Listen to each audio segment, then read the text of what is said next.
Ya, Assalamualaikum warahmatullahi wabarakatuh, Pak. Waalaikumsalam warahmatullahi wabarakatuh. Perkenalkan kami dari Universitas Singapura Bangsa, Prodi Pendidikan Bahasa dan Sastra Indonesia, ingin mewawancarai Bapak seputar pendidikan sebagai guru. Eh, Sebelumnya nama Bapak siapa? Oke, Bismillahirrahmanirrahim. Assalamualaikum warahmatullahi wabarakatuh. Waalaikumsalam. Terima kasih kepada adik-adik mahasiswa dari Fakultas tadi apa? Keguruan. Keguruan, dari Fakultas Keguruan yang telah memberikan kesempatan kepada saya. Sesuai dengan tadi pertanyaannya adalah tentang identitas. Nama saya adalah Tamsudin dan kemudian gelar akademik adalah sarjana ekonomi.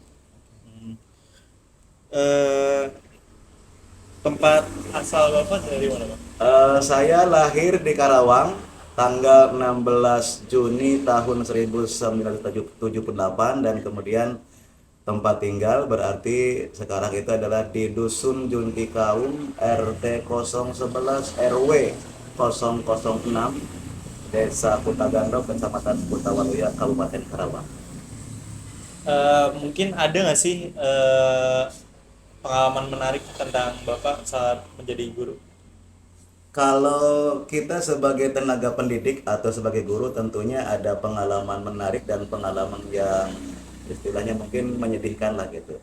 Untuk pengalaman yang paling menarik bagi saya sebagai seorang tenaga pendidik, saya sebagai tenaga pendidik di salah satu lembaga pendidikan Islam yang berada di wilayah Kota Waluya, tepatnya di Madrasah Sanawiyah Al-Qur'iyah. Pengalaman yang paling menarik adalah tentunya kita sebagai guru merasa bangga ketika siswa yang kita ajarin sebuah ilmu mereka itu bisa paham 100%.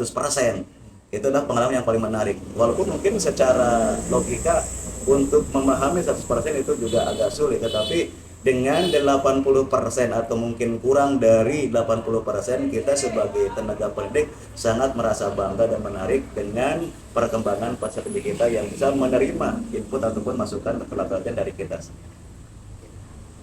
Baik Bapak, kalau misalnya dari pertanyaan dari saya, eh, bagaimana sih Bapak tentang keseharian Bapak di sekolah tersebut, dari awal masuk sekolah, keluar sekolah sampai selesai keluar sekolah belajar? Ya. Saya sebagai salah satu tenaga pengajar atau tenaga pendidik di Madrasah Sana Al-Riyah, secara kebetulan bukan hanya sebatas tenaga pendidik statusnya sebagai tenaga honor, tapi juga sebagai tenaga guru sertifikasi yang memang jelas harus tiap hari datang ke sekolah, walaupun sebenarnya itu tidak ada jam ngajar tetapi kita wajib hadir ke sekolah. Nah, untuk aktivitas kita setiap hari berarti kita masuk setiap hari itu Senin masuk jam 7 kemudian keluar jam 12.30. Kemudian aktivitas awal sebelum kita mulai mengajar itu adalah anak dituntun untuk berdoa bersama di komando langsung di kantor kurang lebih sekitar 20 menit. Artinya 7.00 sampai 7.20 menit anak semua harus ikut doa. Kemudian baru 7.20 sampai dengan berikutnya adalah anak belajar sesuai dengan mata pelajaran yang terdapat dalam jadwal pada masing-masing. Nah, secara kebetulan di lembaga tersebut saya ngajar pelajaran ilmu pengetahuan sosial dan satu lagi adalah kebetulan dipercaya oleh sekolah untuk memberikan pelajaran tentang bimbingan hafalan Al-Quran. Jadi setiap hari tentunya aktivitas saya ngajar adalah memberikan pelajaran pengetahuan kepada peserta di kelas 7, kelas 8, kelas 9 berkaitan dengan materi IPS dan bimbingan hafal Al-Quran sampai pukul 12.30. Selesai 12.30 ya kita sesuai dengan jam tadi berarti jam pulang, kita istirahat di rumah, kemudian nanti start lagi kita jam 2. Pukul 14.00 kita harus ngajar lagi di Madrasah Diniyah Takmiliyah Awaliyah atau di DTA sampai pukul 4. Oke, baik. Sampai dengan kurang lebih sampai di pukul 20.00 baru kita bisa istirahat. Oke, baik.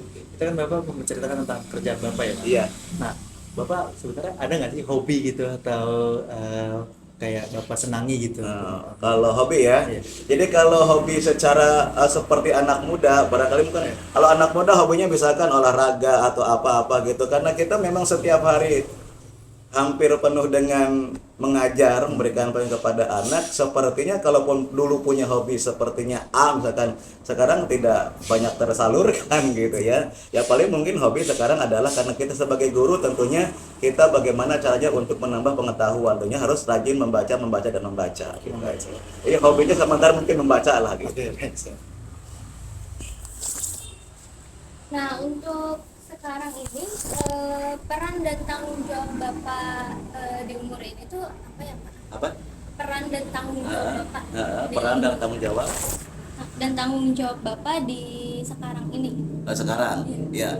Oke, berarti peran dan tanggung jawab ya, berarti kalau di pekerjaan peran kita, tanggung jawab kita adalah sebagai tenaga pendidik ya, atau sebagai tenaga pengajar yang tentunya perannya, tanggung jawab adalah mencerdaskan anak bangsa, artinya memberikan pembelajaran kepada siswa ataupun peserta didik dari tidak tahu menjadi tahu, dari yang sudah tahu akan lebih paham lagi. Dan kemudian kita tidak bisa melepaskan peran kita sebagai kepala keluarga, artinya tidak boleh melepaskan kita terus cenderung di mengajar, mendidik, tapi keluarga ditinggalkan. Tetap kita harus seimbang. Di rumah, tanggung jawab kita sebagai kepala keluarga berarti mengayomi, kemudian juga melindungi, dan kemudian mengusahakan kita sebagai kepala keluarga. Artinya semua kebutuhan keluarga yang harus kita tanggung jawabin. Nah, selanjutnya tuh boleh tahu Bapak perjalanan karir Bapak sebagai guru dan bagaimana sih Bapak bisa menjadi guru itu? Oke, saya itu mulai mengajar tahun 2001. Keluar SMA, dalam hal ini adalah aliyah, tahun 99. Jadi keluar tahun 99, kemudian di tahun 99 udah mulai mengajar, tapi di tingkat dasar atau di madrasah ibtidaiyah. Itu kurang lebih sekitar 2 tahun di sana, dan kemudian sambil mengajar di ibtidaiyah kita kuliah juga ya. Jadi kalau pagi kita ngajar, kemudian sore itu adalah kuliah. Nah, kemudian di tahun 2001 mencoba untuk mulai hijrah, bukan hanya mengajar di MI tapi juga mengajar di salah satu lembaga pendidikan yang sifatnya menengah, itu di MTS Al-Huriyah. Jadi 2 tahun setelah mengajar di MI tahun 99, 2001 mulai mengajar di Madrasah Sanawiyah Al-Huriyah sampai dengan sekarang tahun 2024. Selama perjalanan dari tahun 2001 sampai tahun 2024 itu kita ya artinya ya pasang surut lah gitu ya. Dan kita bukannya sebatas guru saja, pernah juga di beberapa tahun ke belakang sebagai wakasek bidang kurikulum, kurang lebih sekitar ada 4 tahun 5 tahun, tapi kemudian karena mungkin dengan kesibukan di luar, akhirnya kita mengundurkan diri dan kembali lagi kepada guru, dan termasuk mungkin ada tugas tambahan sebagai wali kelas juga di sana. Baik, pertanyaan berikutnya Pak, Bapak kan udah lama ya ngajar. Nah, itu tuh ada pengalaman yang paling berkesan gak buat Bapak selama mengajar? Iya, pengalaman yang paling berkesan adalah terutama ketika saya mengajar tadi ada kan, kalau pelajaran intinya kan IPS, kalau pelajaran tambahannya ada BHQ, singkatannya bimbingan hafalan Quran. Yang paling mengesankan adalah ketika anak itu sudah berada di ujung penyetoran. Contoh misalkan sekarang adalah lagi pelaksanaan PAS atau pelaksanaan PAT ujian semester, dan kemudian sekolah memberikan limit bahwa hafalan harus selesai batas akhirnya misalkan tanggal sekian atau hari sekian. Anak banyak yang belum, akhirnya ya kita mau tidak usah tetap melayani, bukan face to face, artinya bukan kita ketemu langsung satu dengan satu, tapi kadang-kadang sampai ada 3 orang 5 orang breg semua kita layani gitu. Jadi akhirnya ya kadang-kadang ya mengesankan juga sih, anak rame-rame gitu hafalan, akhirnya ya mereka berhasil juga gitu. Itu yang paling mengesankan sekali. Mereka akan berusaha semaksimal mungkin supaya target hafalnya bisa selesai. Oke, pertanyaan selanjutnya, ada perjalanan yang Bapak lagi rencanakan itu apa? Maksudnya perjalanan Yang direncanakan sekarang ke depannya juga bisa perjalanan spiritual atau perjalanan dinas atau apa? dirasa. Perjalanan dinas. Ya pengennya sih setiap orang itu kan berada pada puncak karir gitu ya. puncak karir. Ketika sekarang jadi guru, ke depan harus naik misalkan satu level jadi wakase gitu. Kedepannya lagi harus naik menjadi kepala sekolah. Ya mungkin kalau secara cita-cita ada gitu, ada cita-cita perjalanan ingin menjadi pimpinan di lembaga yang sekarang lagi saya jalani. Jadi bukan hanya sebatas sebagai guru, mungkin nanti ke depan harus jadi kepala sekolah gitu ya. Harusnya, pengennya gitu. Perjalanannya gitu ya. Baik Bapak, lanjut ke yang pertanyaan terakhir, yaitu ada tips dan nasihat untuk mahasiswa. Bagaimana nih tips dan nasihat Bapak atau saran Bapak mengenai mahasiswa calon guru saat ini supaya kedepannya itu menjadi guru yang bisa dikatakan dapat profesional dalam mengemban pendidikannya? Saya juga pernah ngalamin jadi siswa, jadi mahasiswa, dan sekarang jadi guru.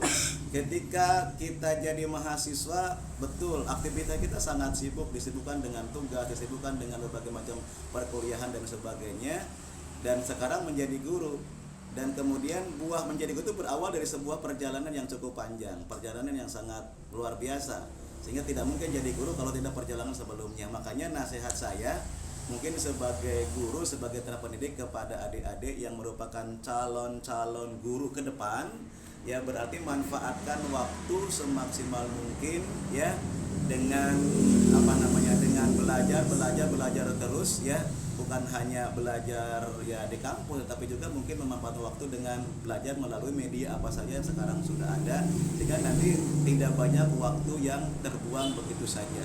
Mumpung lagi belum sibuk, mumpung lagi belum banyak pekerjaan, berarti manfaatkan waktu-waktu tersebut untuk belajar secara maksimal, sehingga dengan buah belajar ya mudah-mudahan nanti kalian ke depan bisa mencapai cita-cita sesuai dengan harapan. Kalau melihat kepada jalur jurusan, berarti ke depan kalian adalah sebagai penerus saya sebagai tenaga pendidik, sebagai tenaga pengajar, dan mudah-mudahan menjadi guru yang profesional, menjadi guru yang menjadi dambaan bagi semua sivitas akademika di lembaga pendidikan yang akan nanti Anda tempati.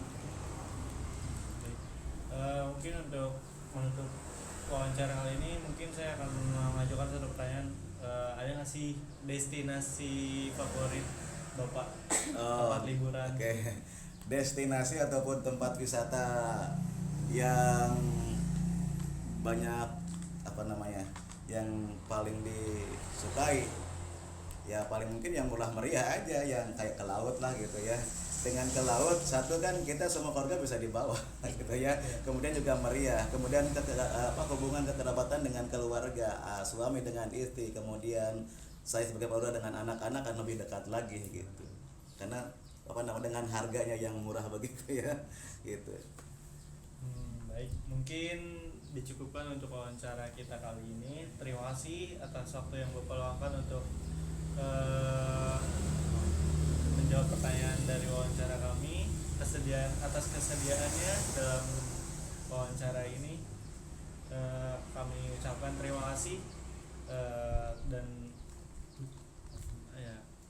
kami mohon pamit ya Pak. Wassalamualaikum warahmatullahi wabarakatuh. Waalaikumsalam warahmatullahi wabarakatuh.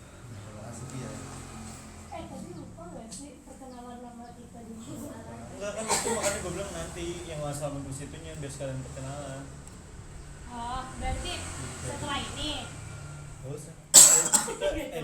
Kita serahkan pada editor. Ya pengen. Editor sukses bro, editor Just Now ini. Ayo sambil.